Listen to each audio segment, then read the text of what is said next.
print disability, which makes reading, holding a book, or turning a page difficult or impossible. The content is copyrighted by the respective publishers. For more information, please visit us on the web at nfradioreading.org. Hello, this is Jonathan Roger, and for the next hour, I'll be reading from the June 11th, 2026 East Aurora Advertiser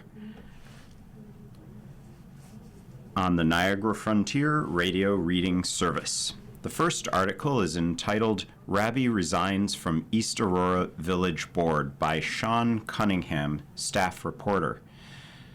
Village trustee Jeff Rabbi has resigned from the East Aurora Village Board effective Tuesday, June 2nd. Rabbi was appointed to the board in September 2023 by former mayor Peter Mercurio after George Schoeneman resigned from the board. Rabbi was then elected to the position in March 2024.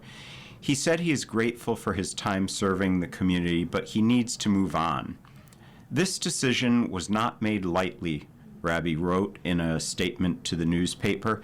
As the village moves forward with obvious urgency under new leadership, it has become clear that differences exist between the current administration and me regarding vision, priorities, and approaches to governance and operational management.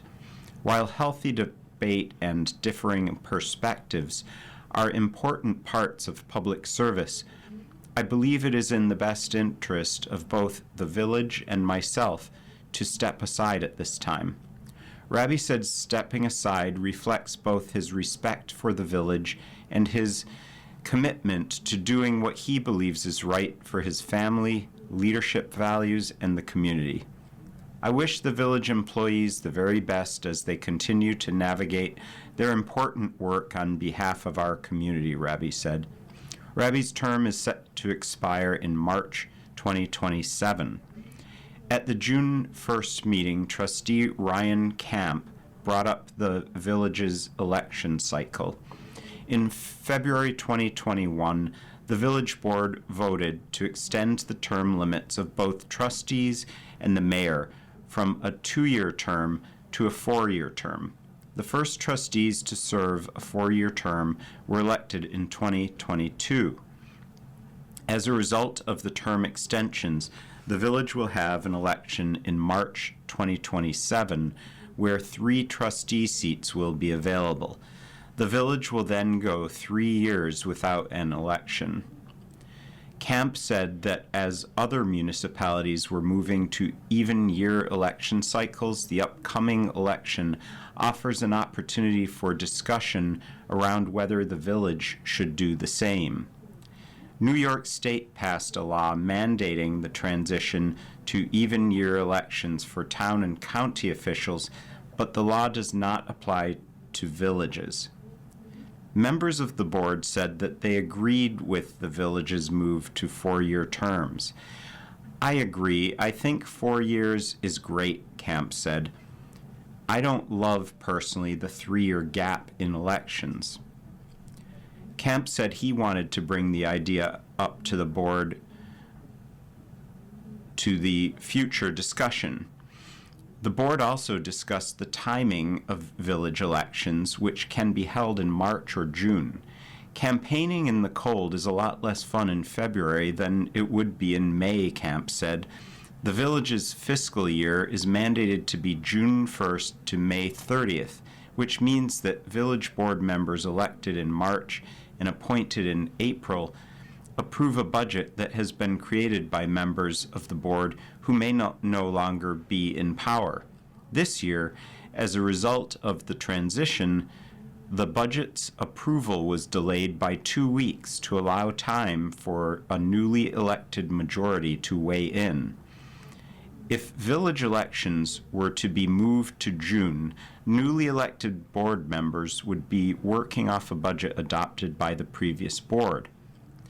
The village board will meet at 7 p.m. Monday, June 15th at the Aurora Municipal Center on Oakwood Avenue. The next article is entitled Donations Being Accepted for Fireworks. The Aurora Independence Day Fireworks Committee recently announced the official start of fundraising efforts for the annual fireworks display at Hamlin Park on Friday, July 3rd.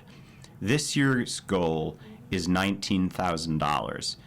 David Thomason, who represents the committee, says that with the community's support, this year's display will be better than ever. The drop-off points for donations are the Aurora Town Hall, located at 575 Oakwood Avenue, or the East Aurora Advertiser, located at 710 Main Street.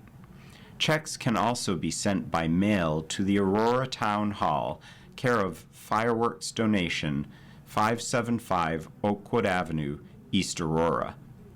Checks should be made out to the Aurora Fireworks Committee.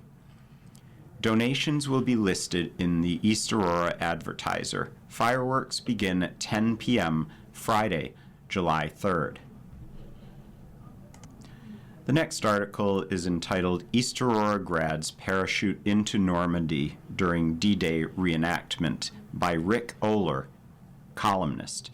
The article is accompanied by a photograph of two men wearing period Army uniforms, including helmets. One is wearing a parachute, and the other has the insignia of the 82nd Airborne on his left shoulder.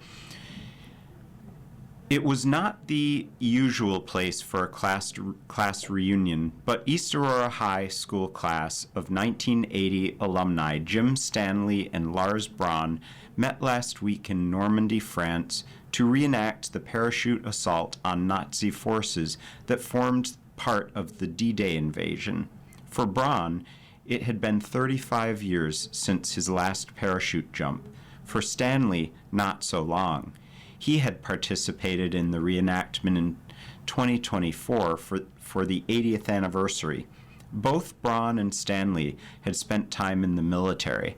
After high school, Braun earned his bachelor's degree from St. Bonaventure and entered the Army.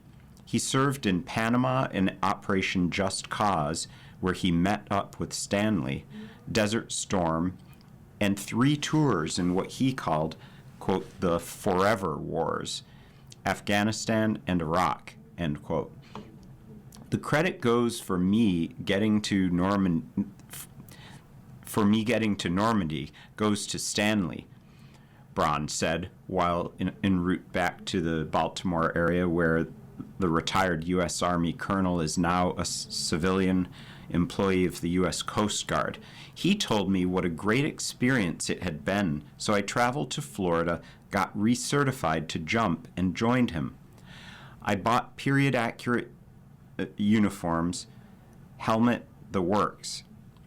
The French in the Normandy region welcomed all the reenactors. They were fantastic, Braun said. They really made a big deal out of it. Every little town all over Normandy has a wreath-laying ceremony or some type of memorial and their own story about what happened in their town. Right in front of the Airbnb where I was staying, they've got a picture of a U.S. service member holding a Nazi at gunpoint waiting for pickup, literally right outside the door. The 82nd Airborne Divisions, the group I jumped with, was celebrating the 82nd anniversary of D-Day. There are museums at Omaha Beach and Utah Beach. There's one at Sainte Mère Igles, where we were staying. The area is still rural, farms mostly, so this is their big festival for the year. And just like the Americans dress up, there are French that come in the dress of the day. There's even Germans that come down in American uniforms. The German military sent a contingent along with all the other allies, so we had Germans there, a French unit, British, Canadian units, folks from the Benelux countries. They ask us to turn out in our paratrooper gear when we're around town. It has become quite a multinational event. There were around 300 of us jumpers. including a 103-year-old veteran who actually had jumped in 1944. He jumped in tandem and talked to us. He put his Normandy experience in perspective. I've got close to 60 jumps, and I still get nervous every time I jump, with great technology and nobody shooting at me. It's daylight, and I can enjoy the view. Parachuting was relatively new in 1944. These guys were jumping at night into places they'd never been and were expected to meet up with their units to begin fighting. With winds, they were scattered around the area, unable to find their hoped-for rally points. They'd end up with makeshift units. To know if they were meeting friend or foe, they had clickers. If they came up to a hedgerow and heard something, they clicked once. If they didn't hear anything, they could open fire. If the response was 2 clicks, they knew they had friends. We can only imagine what it was like for them on that night and the ensuing days. Braun recommends the experience. If you're going to France, skip Paris and go to Normandy on June 6th. The next article is entitled Schmidt Earns Dean's List. Aubrey Schmidt of East Aurora was named to the Spring 2026 Dean's List at Norwich University, having achieved a grade point average of 3.4 or better. Next, Carl earns Dean's List. Daniel Carl of East Aurora was named to the Spring 2026 Dean's List at Clarkson University. And finally, Wright earns Dean's List. Randall Wright of Holland was named to the Winter 2026 Dean's List at Elmira College, having achieved a grade point average of 3.6 or better. And the next article is from the Aurora Police Report, and it's entitled Juvenile Faces Numerous Charges Following Chase. A 17-year-old male from Elma is facing a number of charges after fleeing police at 9:30 p.m. Saturday, May 30th. According to the report, 2 motorcycles were observed to be creating excessive noise while stopped at the red light at the intersection of Main and Elm Streets, with one motorcycle spinning its tires while stationary. The motorcycles made a left-hand turn northbound onto Pine Street, increasing their speed to an excessively high rate, and police initiated a traffic stop. Both motorcycles continued to operate northbound at an extremely high rate of speed. Dispatch was advised of the pursuit and as the vehicles approached Porterville Road. Dispatch advised the Erie County Sheriff's Office, also known as the ECSO. The report says that the police continued the pursuit past the town line on Porterville Road, where the motorcycles continued at a speed in excess of 115 miles per hour.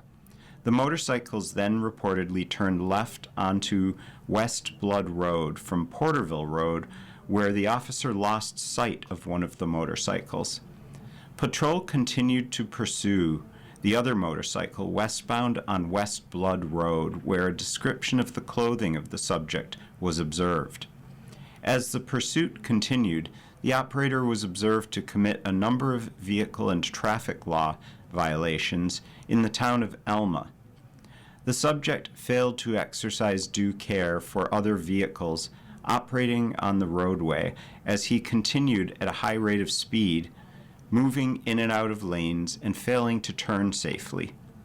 The registration of the vehicle was identified while on Bowen Road and approaching the intersection of Jamison Road.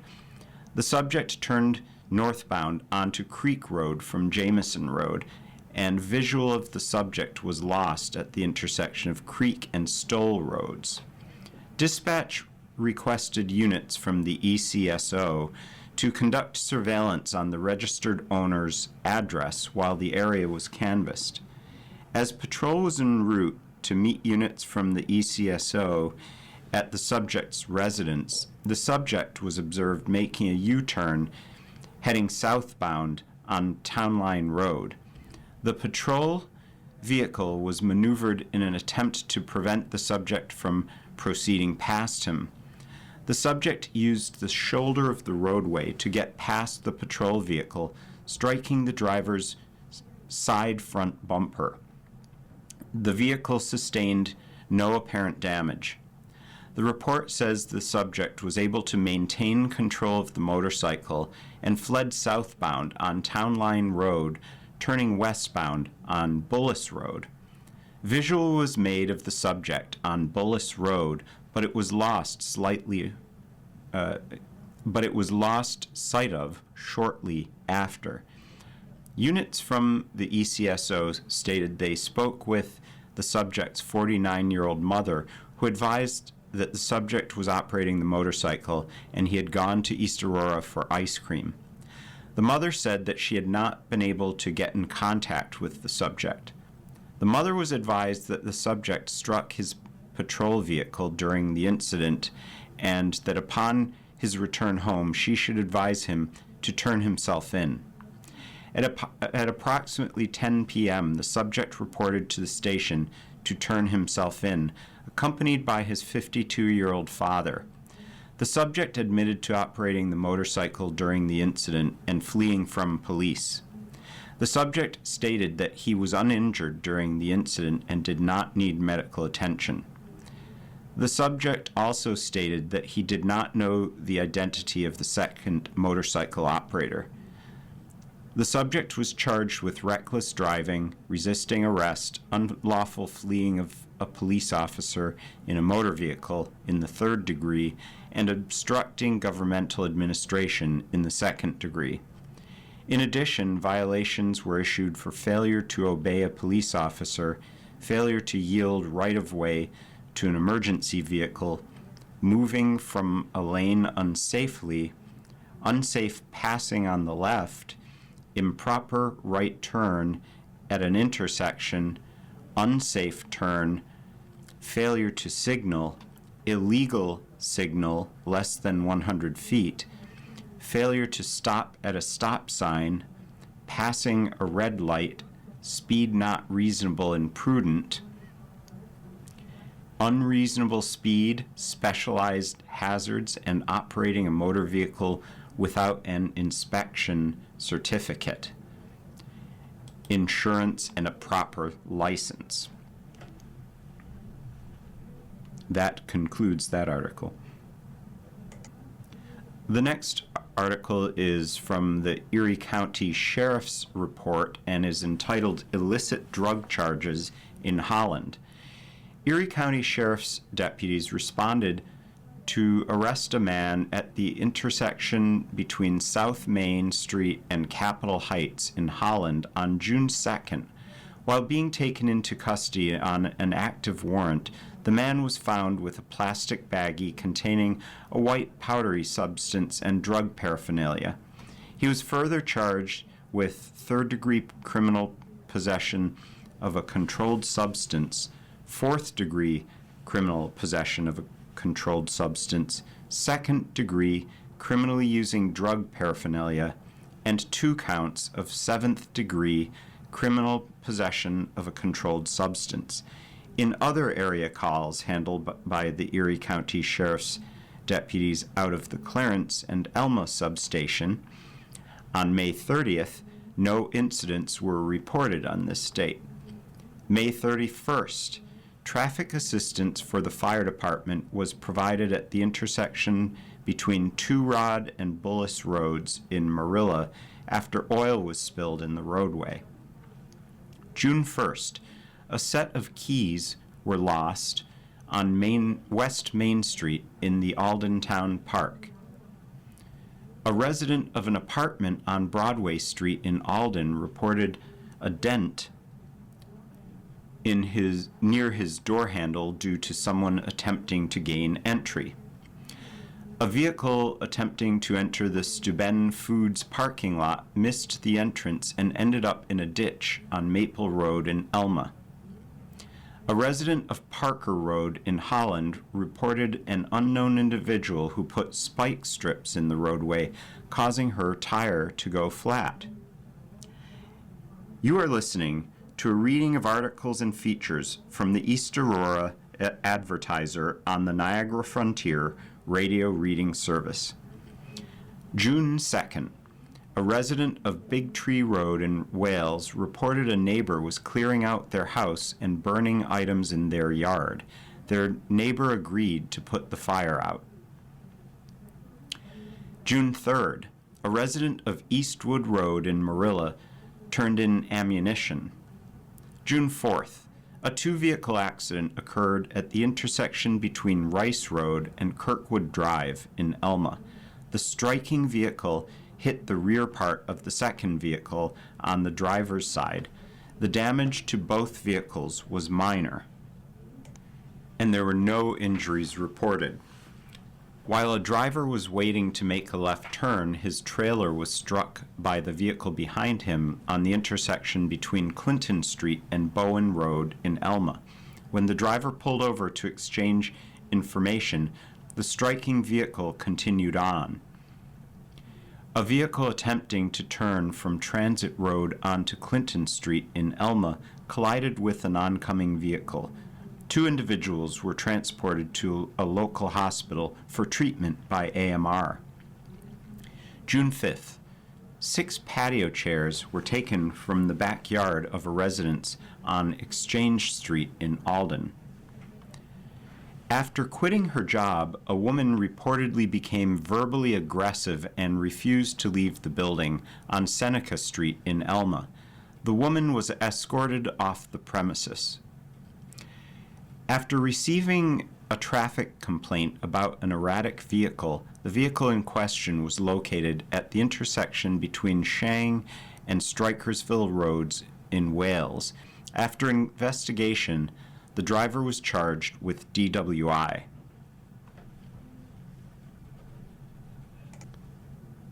The next article is entitled, Art Show Takes Place June 27th and 28th. It's accompanied by a photograph showing 7 individuals, and the caption is, the members of the June Fine Art Show Committee are, left to right, front row, Walter Carrick, Nancy Cerny, and Susan Somerville. In the back, Sue Rudnicki, Pat Standish, Sarah Tobin, and Shara Bartle. Missing from photo, Gretchen Obra, Renata Canaday, Deb Holman, and Joe Orlowski. Members of the East Aurora Art Society have spent the past several months preparing for the 71st annual June Fine Art Show, with the goal of making it the most successful show yet. The art show for the East Aurora Art Society will take place at the middle school on Main Street June 27th and 28th. Although artists have been meeting and creating as a group in East Aurora since the early 1900s, the first outdoor and exhibit sale began in 1953. Soon after, the group began an outdoor show on the front lawn of the then East Aurora High School on Main Street. It was the first outdoor art show in Western New York.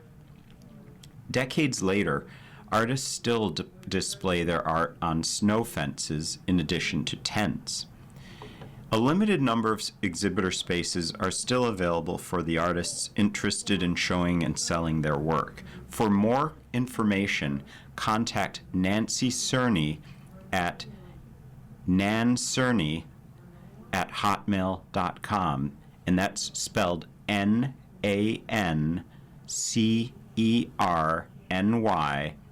at hotmail.com.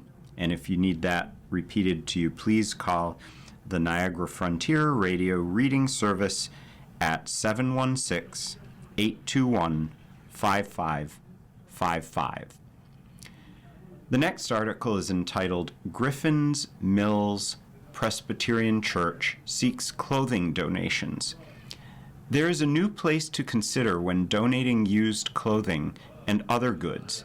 The Griffin's Mills Presbyterian Church, located at 1807 Mill Road, has partnered with St. Pauli Textile Incorporated to provide a wood frame clothing drop-off shed for community use. This shed is designed to give community members an option to donate their used clothing to St. Pauli Textile Incorporated,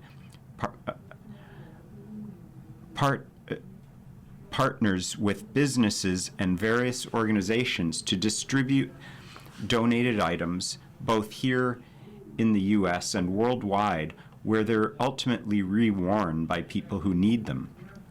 Griffin's Mills Church receives funding for donating clothing and additionally has the option to use donations to serve community needs.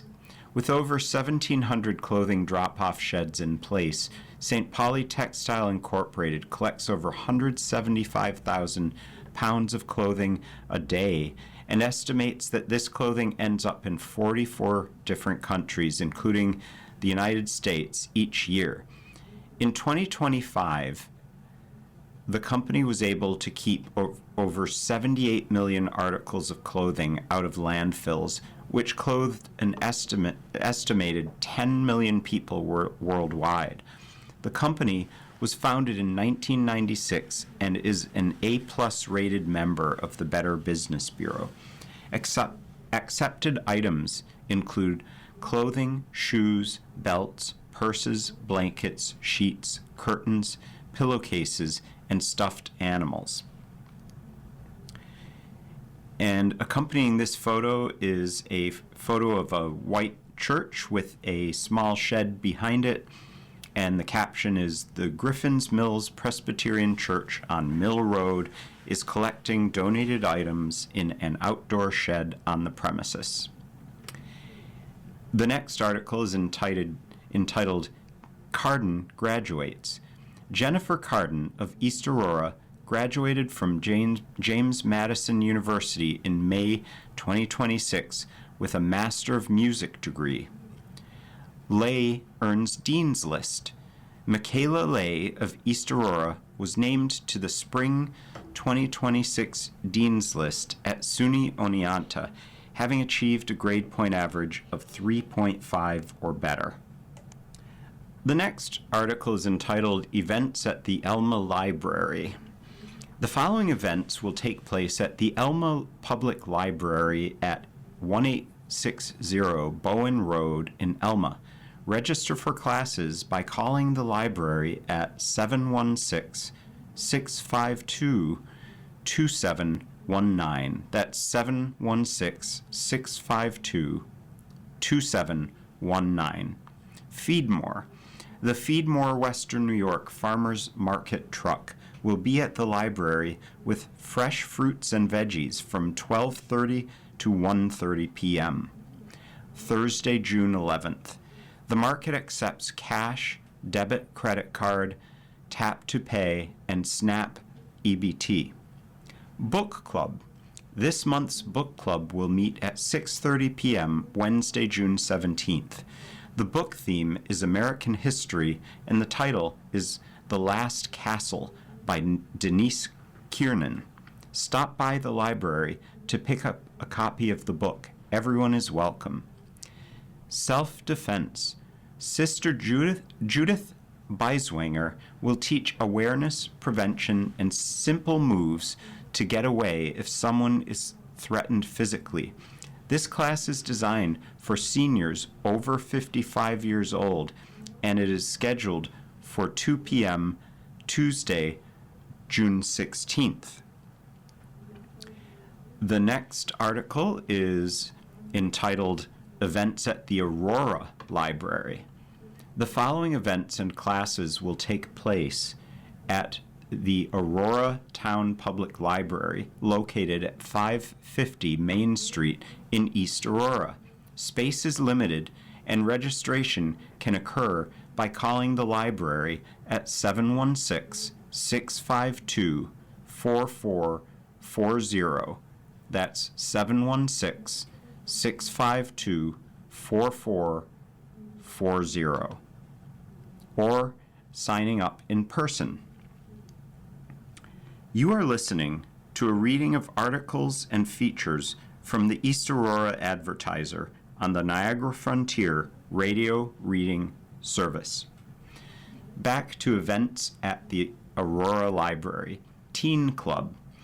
Teenagers 13 to 18 years old interested in helping out the community and meeting new friends are welcome to Teen Club at the library at 6 p.m. Thursdays from July 9th through August 13th.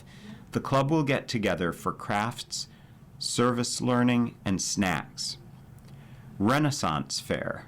Knights and ladies of all ages are invited to step into a world of merriment from 1 to 5 p.m. Tuesday, July 14th.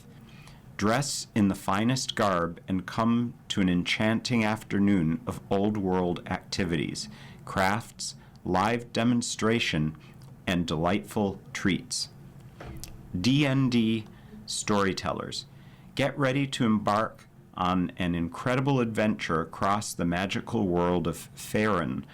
The East Aurora Adventurers Guild invites all worthy heroes 10 to 18 years old for a 4-month quest. The D&D Storytellers group will offer casual story-focused gaming sessions where newer players can feel comfortable exploring the world, building their character, and learning how the game works.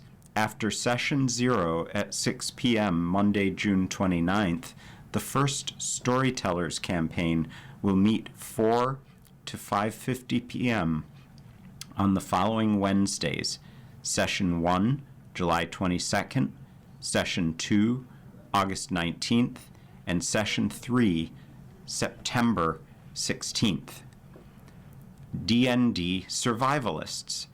For more adventures across the magical world of Faerun, children 10 to 18 years old may join a 4-month quest of D&D Survivalists. This group will offer intense combat-focused gaming sessions where seasoned players can test their skills against mighty foes and master the rules of D&D. After Session 0 at 6 p.m. Monday, June 29th, our first Survivalists campaign will meet from 6 to 7:30 p.m. on the following Mondays. Session 1, July 27th, Session 2, August 24th, and Session 3, September 21st. Boo Bash Costume Party. Everyone aged 10 to 18 years old is invited to the Boo Bash Costume Party from 2 to 4 p.m. July 31st for an afternoon of pizza, music, and carnival-style games in their best summer-ween costumes. Prizes will be awarded to costumes that are the most creative DIY and the most summer-ween themed. Winners will receive a $10 coupon for ice cream. Bookish Bingo. This summer, adults over 19 years old are invited to try Unearth a Story Bookish Bingo Reading Challenge. Explore different books, discover hidden gems, and enjoy the fun of reading. Start reading now and redeem your entries from Monday, July 6th through Saturday, August 15th. For each completed row on your bingo board, earn one raffle entry for a chance to win a book lover's basket sponsored by the Friends of the Library. Complete all 5 rows to earn 6 entries total. Bring your bingo board to the circulation desk at the Aurora Town Public Library to claim your entries. One winner will be drawn at random at 10 a.m. Monday, August 17th. The next article is entitled Pop-Up Book Sale in July. The Friends of the Library are hosting a pop-up book sale outside of the library under a tent from 11 a.m. to 2 p.m., Saturday, July 25th. This event takes place during Reunion Weekend. All books are in gently used condition. Hardcovers are $2 and paperbacks are $1. CDs and movies are $2 and puzzles are priced as marked. Buy 5 books and get the 6th one free. All proceeds raised benefit the Aurora Town Public Library, located at 550 Main Street in East Aurora. Call the library at 716-652-4440 for more information. Again, that's 716-652-4440 at the Aurora Town Public Library at 550 Main Street in East Aurora. The next article is entitled Neuer and Oleski Earns Dean's List. Olivia Neuer of East Aurora and Ryan Oleski of Holland were named to the Spring 2026 Dean's List at Slippery Rock University, having achieved a grade point average of 3.5 or better. The next article is Pivarunas Earns Dean's List. Catherine Pivarunas of Elma was named to the Spring 2026 Dean's List at St. Francis University, having achieved a grade point average of 3.5 or better. She is majoring in nursing. The next article is entitled Roycrofters at Large Celebrates 50 Years. The Roycrofters at Large announces the opening of Golden Jubilee 50 Years of Roycroft Renaissance, an exhibition from its archives celebrating the history of the Roycroft Summer Festival as part of RALA 50, RALA's region-wide celebration of its founding in 1976. 50 Seasons presents a curated collection of vintage and collectible Roycroft Summer Festival posters and ephemera dating back to the earliest days of RALA inside the Jerry and Barbara Castiglia Art Center on the historic Roycroft campus. The exhibit was assembled under the direction of Michael Starks, board chair of the RALA Anniversary and Archive Committee, and Tammy Fuller, independent curator and RALA executive director. This exhibit opened on the campus on May 30th and is now on view through July 30th. The public is invited to attend the catered reception from 4 to 7 p.m. Friday, June 19th, to view the exhibit and peruse selected additional items from the RALA archives. The Castiglia Art Center is located on the second floor of the print shop on the Roycroft campus, 31 South Grove Street, East Aurora. Elevator access is available via the west door entrance of the print shop building adjacent to Rosie's Ice Cream. RALA 50 is a year-long celebration of the founding of the Roycroft Renaissance in 1976, when a group of East Aurora residents with a common interest in the struggling Roycroft campus set in motion a plan to preserve those ideals which had made the campus a center of the arts and crafts movement. After several meetings and energetic discussion, the Roycrofters at Large Association, RALA, was formed. Through the efforts of Kitty Turgeon and the RALA organization, the campus became a National Historic Landmark. The founding of Roycrofters at Large began the conversation and landmark designation work that was responsible for restoring an eventual reopening of the historic Roycroft campus and the Roycroft Inn. The chairman of the RALA 50 committee is Michael Starks, the last surviving founding member of the original board of directors. Funding for the RALA 50 celebration is made possible by funding from Erie County, Margaret Wendt Foundation, and private donors. A display of archive and educational materials are being cataloged and amassed under this committee's guidance. To assist or donate items to the Ralla 50 archive, email archive@roycroftartisans.org. That's archive@roycroftartisans.org. The 50th annual Roycroft Summer Festival will be held on June 27th and 28th at the East Aurora Classic Rink at 41 Riley Street, East Aurora. More information on the Roycroft Summer Festival, Ralla 50, and other Roycrofters at Large events and membership options can be found online at www.rallaweb.com. That's www.rallaweb.com. Follow the Roycrofters at Large Association's social media pages on Facebook and Instagram, which are at Roycroft Artisans, all one word, at Roycroft Artisans, for updates and information. And the next article is actually a photo with a title, Celebrating at Pride Parade, and there is a photo of two people smiling, holding a brightly colored flag, walking in a parade, and the caption of the photo is Lily Eager on the left celebrates at the Pride Parade in Buffalo on June 7th with her wife Emily Eager.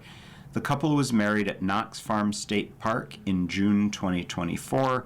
The couple said that they hope future generations will look back on this period as a time when LGBTQ plus acceptance and equal rights continued to grow. The next article is from the Reader's Opinion section, and it's entitled, Respecting the Traditional Flag of the United States. Dear Editor, the flag of the United States of America is one of the world's most recognizable symbols. Like all great symbols, its meaning is broad, powerful, and ripe for conflicting interpretations. Most basically, though, the 13 alternatively red and white stripes represent our country in its founding form, the 13 original colonies. The 50 separate stars sewn together on a field of blue represent our individual states, each with its own unique codes and characterizations, united as one nation by the ideals first codified in the Declaration of Independence and later, more granularly, in the Constitution. It is a symbol that celebrates both unity and individuality, freedom and formation.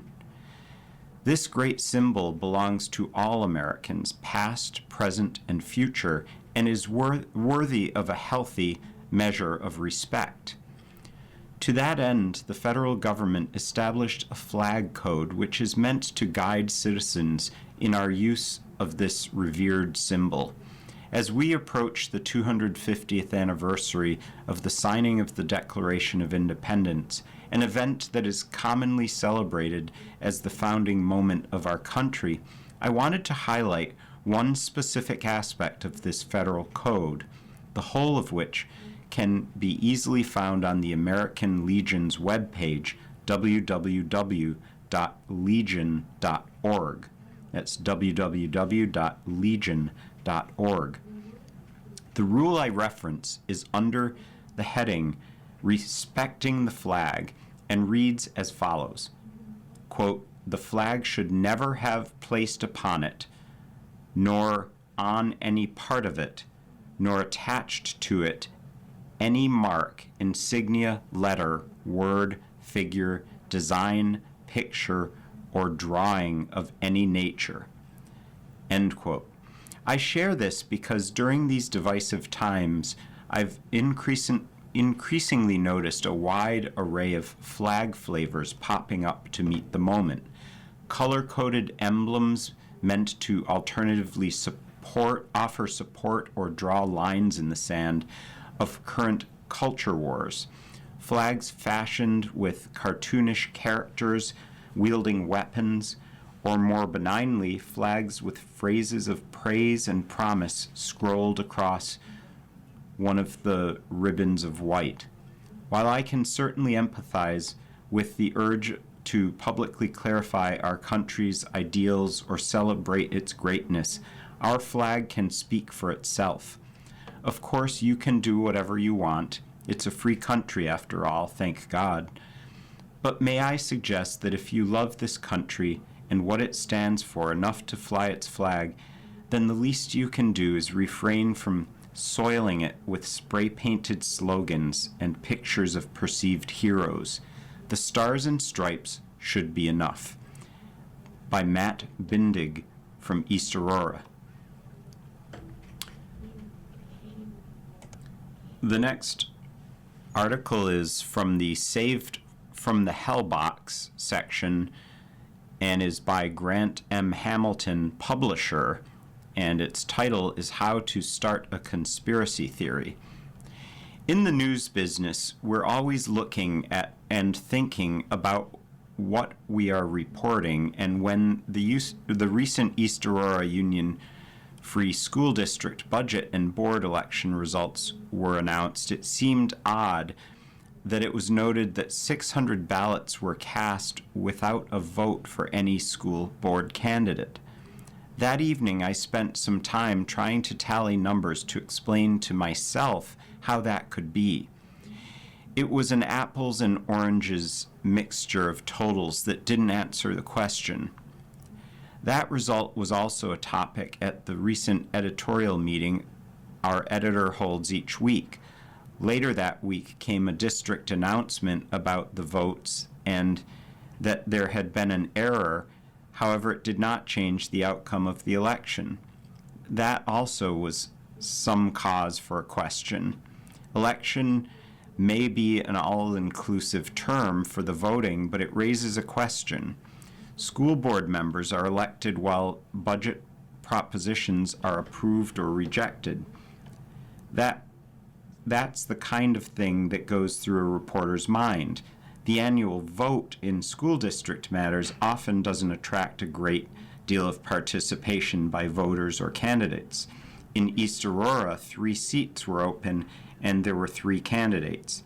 Short of an organized write-in campaign, the 3 who ran were going to be elected, so the outcome of the vote tally didn't matter much.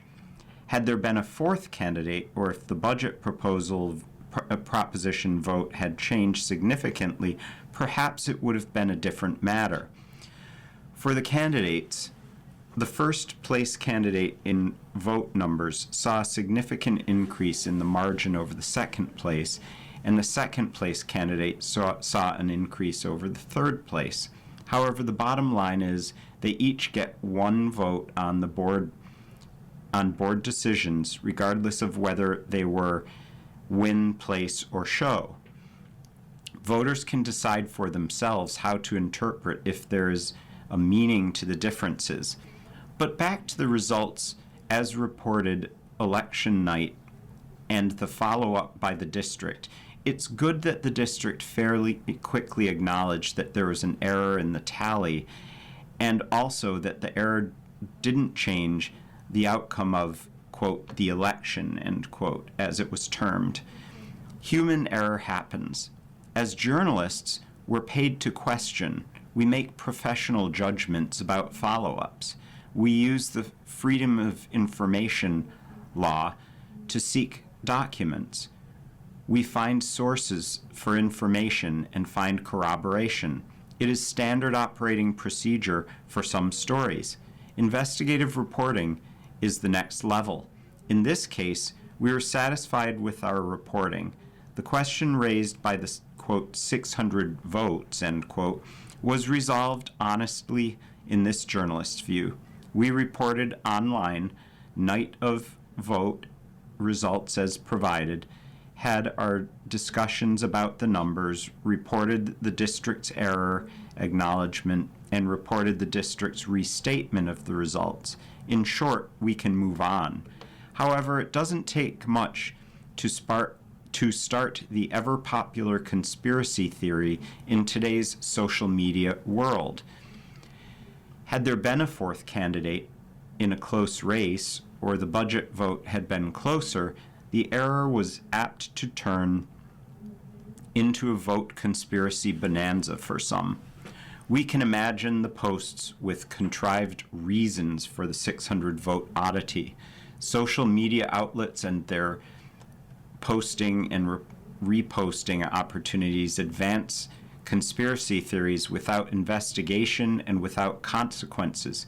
That's frustrating for publishers and editors and reporters who have opted to follow journalistic standards. I've complained time and time again about the law that gives social media publishers immunity from what they post. I guess I'll have to start a conspiracy theory about certain lawmakers protecting the social media giants. Then again, politicians launch their own conspiracy theories about each other behind a fog of posts, tweets, reposts, and retweets. Thankfully, most of our readers continue to rely on our reporters and reporting to avoid the conspiracy theories. You are listening to a reading of articles and features from the East Aurora Advertiser on the Niagara Frontier radio reading service. The next article is entitled SPCA Serving Erie County Launches Pet Loss Support Group. The loss of a beloved pet can leave an emptiness that is complicated to process, and the SPCA Serving Erie County is stepping in by launching a new pet loss support group designed to provide comfort, understanding, and connection for grieving pet owners. Beginning Thursday, June 18th, the support group will meet on the first and third Thursday of each month at the SPCA Serving Erie County, located at 300 Harlem Road, West Seneca. At this time, sessions will take place from 3 to 4 p.m. The support group is open to anyone over 18 years old coping with the loss of a pet. There is no fee to attend, and registration is not required. Participants are welcome to attend and take part in an environment created specifically for those navigating grief. Childcare will not be available, but the SPCA can provide resources for families seeking guidance on helping younger children process the loss of a pet. The group will be facilitated by Jackie Lentz, who holds a master's degree in mental health counseling and brings extensive experience supporting individuals through grief and emotional challenges. Those seeking additional information about the Pet Loss Support Group and Lentz can visit yourspca.org/pet loss-support. That's yourspca.org/pet loss-support. They can also contact Lentz directly at 716-875-7360. That's 716-875-7360, extension 204, or Jackie L. at yourspca.org. That's Jackie L. at yourspca.org. The next article is entitled Pride Fair Hosted by High School Gay Straight Alliance, and there's a photo of a large number of young students, and the caption reads, "The East Aurora High School Gay Straight Alliance hosts a Pride Fair on Saturday, June 6th at the Aurora Municipal Center on Oakwood Avenue." Karen Ort, front left, is the faculty advisor of the club. And the article is by Rick Oler, columnist. A crowd of a couple hundred gathered in the Aurora Municipal Center parking lot on Oakwood Avenue for the third annual Pride Fair on Saturday, June 6th, hosted by East Aurora High School's Gay Straight Alliance, and faculty advisor Karen Ort. The purpose of the day was to welcome one and all to a celebration of Pride Month in support of the LGBTQ plus community throughout East Aurora and Western New York.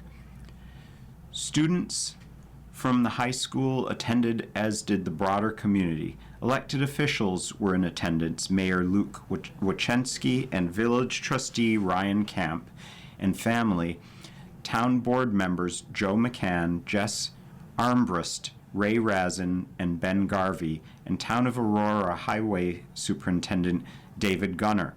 Chief of Police Pat Welch was there, as well as high school principal Bill Roberts and high school Unified Club advisor Tara Arnold and family.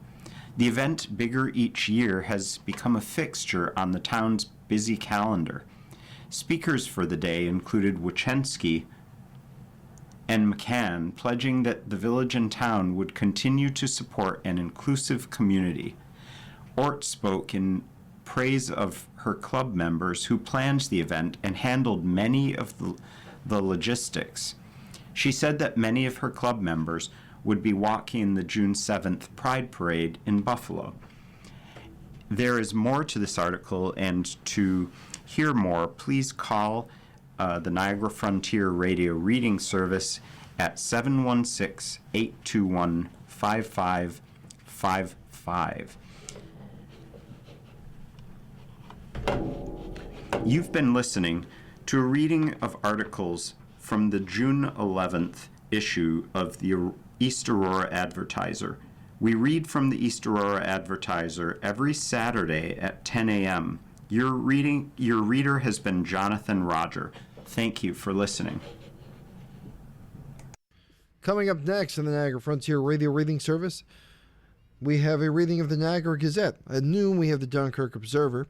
And at 1 o'clock, we have some of our Northtown Bees, including Amherst, Clarence, Cheektowaga, Lancaster, and Depew.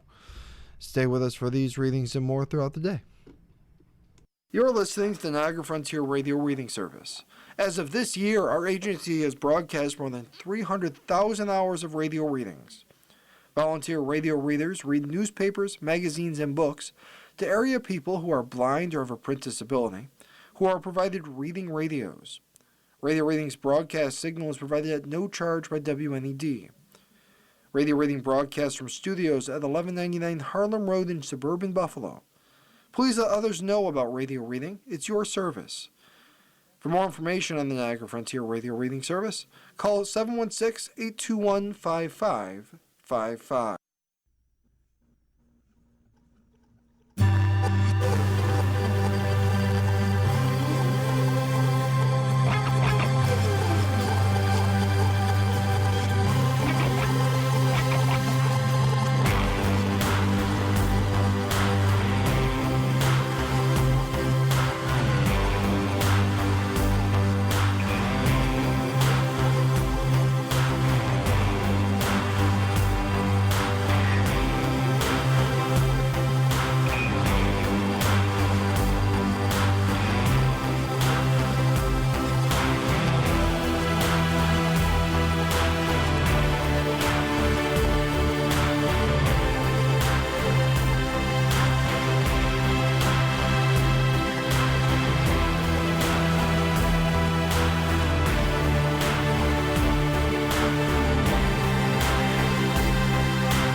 following program is intended for listeners who are blind, have low vision, or have another print disability,